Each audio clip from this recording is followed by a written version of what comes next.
Halo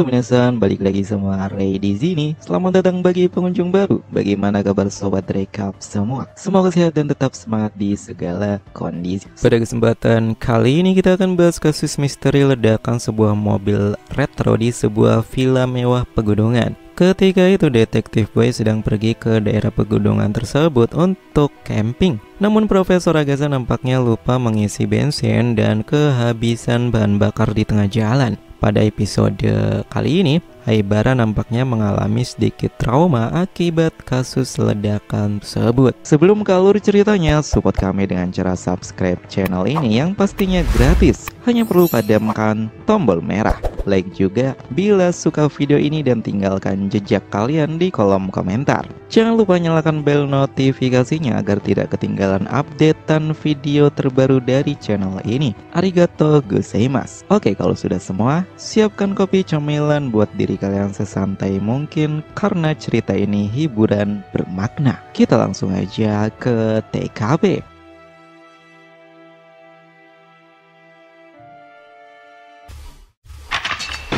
Sinawal cerita Detektif Conan episode ke-524 sampai 525. Nampak di mobil Beetle kuningnya Profesor Agatha. Di dalamnya ada Detektif Boy yang akan pergi kemah. Ketika itu Conan sedang telepon dengan Heiji. Inti pembicaraan mereka adalah Heiji bertanya bagaimana Conan berhasil mengelabui Ran usai kasus di jalan tol. Dan Heiji berkomentar supaya Conan selalu membawa penawar apotoksin itu yang bisa digunakan di saat genting. Ternyata Conan tidak hanya berpikir demikian. Conan justru meminta Haibara membuatkan penawar tersebut 100 biji agar bisa diminum tiap hari. Akan tetapi Haibara menegaskan kembali efek penawar itu belum sempurna. Dan setiap kali Conan meminumnya, tubuhnya akan semakin kebal alias membentuk antibodi atas penawar tersebut. Bahayanya sangat jelas, tubuh Conan akan menolak penawar itu suatu hari nanti dan tidak bisa kembali menjadi dewasa. Pada akhirnya Conan memahami hal itu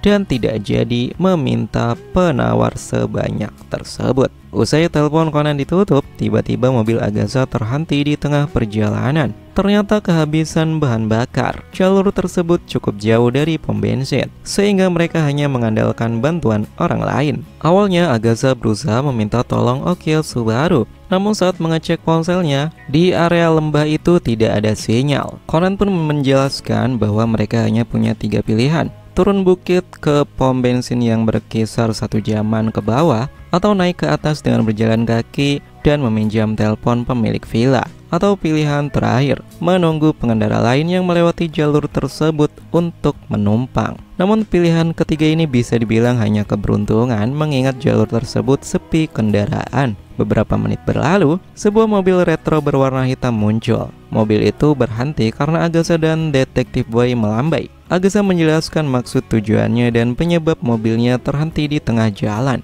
Namun pria pengendara mobil itu justru mengolok Agatha dengan omongan kasar, lalu pergi meninggalkan mereka. Tentu saja Detektif Boy jadi jengkel atas sikap pria tersebut. Dan ternyata di puncak pegunungan itu ada sebuah villa mewah. Conan yakin pria itu penghuni villa tersebut, atau mungkin juga tamu yang datang ke sana. Awalnya mereka berupaya mengunjungi villa itu untuk meminta bantuan. Namun tiba-tiba terdengar ledakan yang memunculkan percikan api cukup besar. Dan sebuah patung emblem jatuh di area mobil Agatha terhenti. Dan Conan teringat bahwa emblem itu milik mobil pria yang mengolok tadi. Conan langsung berlari naik menuju villa. Di halaman villa itu sudah berkumpul beberapa orang. Lalu ketika Conan sampai ke sana langsung bertanya kepada wanita yang berteriak memanggil nama Sudo. Apa Sudo itu? Pria berambut coklat dan berjenggot yang naik mobil retro. Wanita tersebut mengiyakan, lalu bertanya, "Siapa kau?" Conan menjelaskan bahwa detektif Boy dan Agatha yang masih dibawa baru saja bertemu Sudo. Dari sini, nampaknya Conan bingung. Apakah alasan Sudo tidak memberi tumpangan agar tidak terkena ledakan, alias sejak awal sudah direncanakan? Ringkas cerita, polisi datang dan telah melakukan beberapa pemeriksaan di TKP yang kini api akibat ledakannya sudah dipadamkan. Jasad korban hangus terbakar. Ditemukan puntung rokok di TKP dan ada jerigen bensin yang tumpah di garasi. Kronologi yang terjadi menurut polisi, Sudo memarkirkan mobilnya ke garasi yang saat itu bensin telah tumpah dan membasahi sebagian garasi. Dan tentunya ruangan jadi beruap bensin. Saat Sudo keluar dari mobil pada kondisi merokok, terjadi letupan dan reaksi api akibat rokok yang menyalakan tumpahan bensin. Bersamaan dengan itu, uap bensin mengakibatkan ledakan. Inspektur Yuminaga menyatakan insiden tersebut sebagai kecelakaan. Di saat itu, Eva yang merupakan tunangan Sudo menyatakan sejak pacaran dengan Sudo sudah mulai berhenti merokok. Nampaknya hari ini Villa Sudo ramai dikunjungi kerabat karena akan mengadakan pesta pertunangan dan mengumumkan hari pernikahan mereka. Conan sendiri menyadari keanehan di mana bungkus rokok dan pemantiknya tidak ada di TKP. Kalau memang kecelakaan itu disebabkan oleh rokok, kenapa dua benda tersebut tidak ada? Dan ketika Conan memastikannya kepada Inspektur Yuminaga, lalu Yuminaga bertanya kepada tim forensik, nyatanya memang dugaan Conan benar. Dan Yuminaga memahami seharusnya bungkus rokok dan pemantiknya ada di TKP. Namun kedua benda ini tidak ada. Eva pun memberitahu bahwa dulu Sudo punya kebiasaan membuang bungkus rokoknya ketika sudah habis dengan membulatkannya seperti bola. Dan apabila Sudo diam-diam masih merokok, Sudo bisa saja membuangnya dalam perjalanan untuk menutupi kebohongannya. Yuminaga dan Conan mengerti hal itu dan masuk akal. Yuminaga pun bertanya, kira-kira mengapa ada jerigen bensin yang tumpah? Eva pun menunjukkan seekor anjing peliharaan yang punya kebiasaan nakal. Di saat itu ada dua orang yang bicara mengenai tumpahan bensin itu yang terjadi 2 kali sebelumnya di 2 minggu lalu. Alasan mereka tahu karena sejak 2 minggu lalu jadi bagian dalam persiapan pesta hari ini. Mereka menyatakan terdapat tumpahan bensin di dekat mobil Sudo. Ketika Sudo melihatnya, Sudo sempat marah. Lalu Sudo dan Eva juga bertengkar hingga membuat Sudo pergi tanpa kabar. Di sisi lain, Yuminaga memberi jerigen berisi bensin kepada Agatha sehingga mobil Agatha bisa jalan kembali. Lalu Conan bertanya ke beberapa teman Sudo mengenai pertengkaran Sudo dan Eva. Kenapa mereka berdua bertengkar? 3 teman Sudo menyatakan itu karena Sudo lebih sering naik mobil retronya dibanding mobil sport. Padahal Eva kurang menyukai naik mobil retro. Dan karena Sudo tidak mau pakai baju atau pakaian yang sudah disediakan oleh Eva sebelumnya, yaitu jaket wol yang hari ini dipakainya, di mana jaket wol ini ternyata hadiah dari Eva. Dan Sudo juga sering membawa wine botolan yang dibeli di jalan, dan itu membuat Eva marah hingga menyiram Sudo dengan wine. Conan pun menyadari trik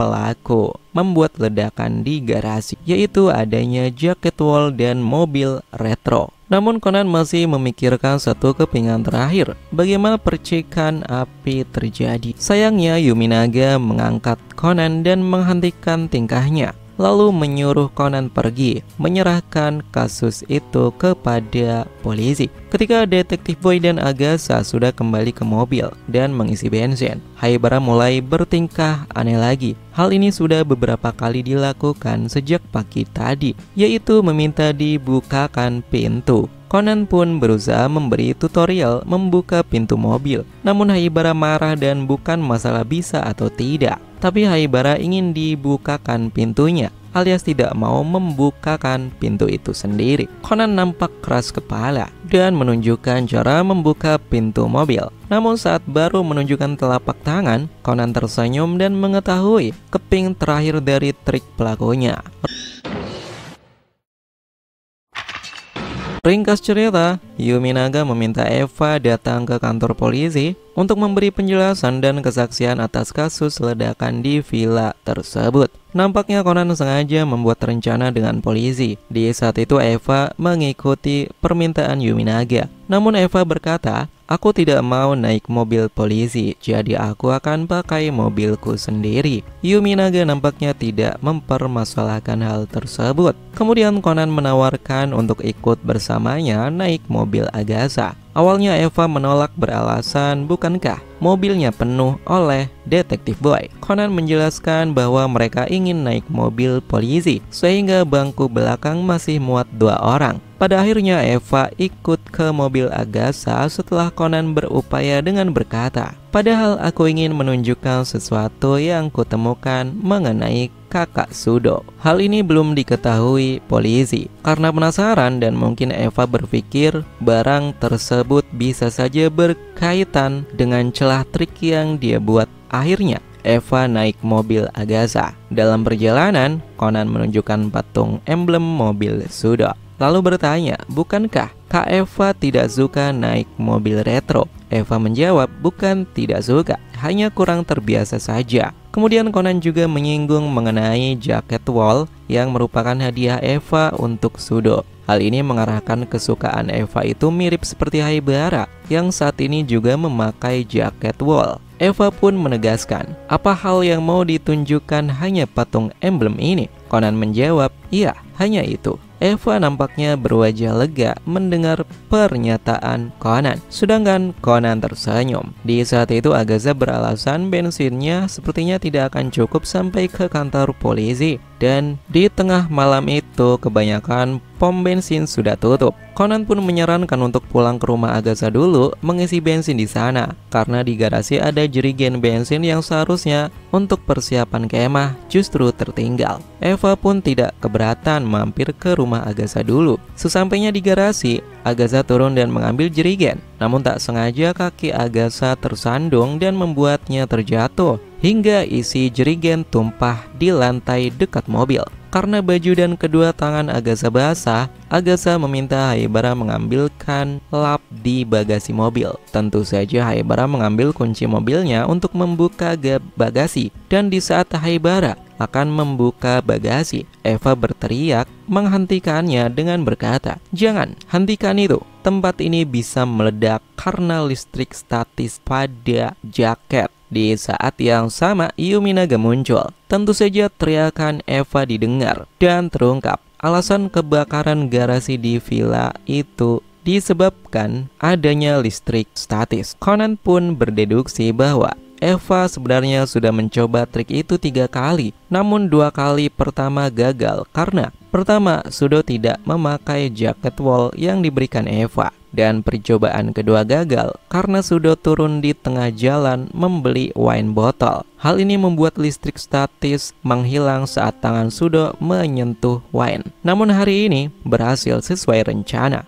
Yuminaga menambahkan, trik ini hanya berhasil apabila korban memakai jaket wol dan mobilnya retro. Jaket wol berfungsi menghasilkan listrik statis dan mobil retro itu bagasinya masih memakai kunci manual, sehingga harus membukanya dengan kunci mobil. Saat kunci mengenai lubang kunci bagasi, maka tercipta percikan dari listrik. Dan terjadilah kebakaran yang menghasilkan ledakan. Conan melanjutkan, karena Sudo tidak memegang atap mobil atau tanah atau menyentuh tembok untuk menghilangkan listrik statis sebelum membuka bagasi, maka percikan api terbuat dari listrik statis yang masih mengalir di jaket wolnya. Tujuan Eva bukan hanya membakar Sudo, melainkan menghanguskan mobil retronya juga. Pada akhirnya Eva mengakui perbuatannya. Motifnya balas dendam atas tewasnya kedua orang tuanya dulu. Di mana saat itu mereka pulang, perjalanan melewati bukit tersebut tak disangka mobilnya mengalami mogok.